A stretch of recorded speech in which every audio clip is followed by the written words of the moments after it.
Redeeming your Emirates Skywards miles is a straightforward process, and today, I'll guide you through each step to help you make the most of your miles. Begin by opening your preferred web browser. In the search bar, type Redeem Your Skywards Miles and click Enter. This will display search results related to redeeming Skywards miles. Next, click on the first website listed in the search results. Once on the website, you'll find detailed instructions on how to proceed with redeeming your miles. Follow the instructions provided, which typically involve clicking on a Book Now or similar button. This action will redirect you to a new website where you can book flights using your Skywards miles. On the flight booking website, log in with your Emirates Skywards account by clicking on the Login button and entering your credentials. After logging in, the website will automatically detect the Skywards miles available in your account.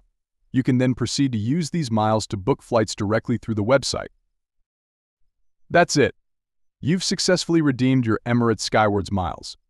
I hope you found this tutorial helpful in making the most of your rewards.